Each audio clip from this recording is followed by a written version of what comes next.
पद्धतीने पाकिस्तान हल्ला करायचा प्रयत्न करत होता तो भारताने सपशेल हाणून पाडलेला आहे। पुढची एक महत्त्वाची घडामोड आपल्याला पाहायची आहे। मात्र याआधी याच बातमीच्या संदर्भातले काही अपडेट्स सुद्धा जाणून घेऊयात। भारती सहस्त्रबुद्धे आपल्या सोबत आहेत।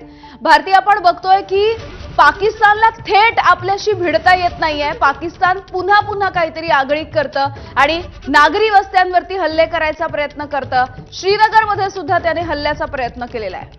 यामिनी, खरं तर काल रात्रीपासून जे काय घडतंय ते खूप मोठं आहे, खूप जास्त आहे आणि म्हणजे वेगवेगळ्या ठिकाणी पाकिस्तानकडनं वेगवेगळ्या पद्धतीने प्रहार करण्याचा प्रयत्न केला जातोय। मात्र आपल्या सेनेकडनं तोडीस तोड उत्तर दिलं जात आहे। आता आपण जे बोलतोय ती माहिती अशी आहे की श्रीनगरच्या वेगवेगळ्या भागात पाकिस्तानी सैन्य आणि भारतीय सैन्य यामध्ये थेट वेगवेगळ्या वेपन्सच्या माध्यमातून चोख प्रत्युत्तर आणि आधी हल्ला मग प्रत्युत्तर अशा पद्धतीने सुरू आहे। मात्र त्यातली सगळ्यात मोठी गोष्ट आहे की आपल्या भारतीय सेनेनी त्या भागामध्ये आपल्या मिसाईल प्रणाली आता सज्ज केलेल्या आहेत।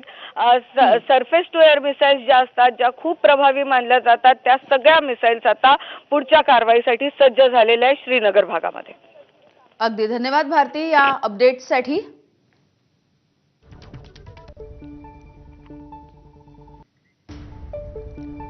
पुढची मोठी बातमी, पंजाबमध्ये पाकिस्तान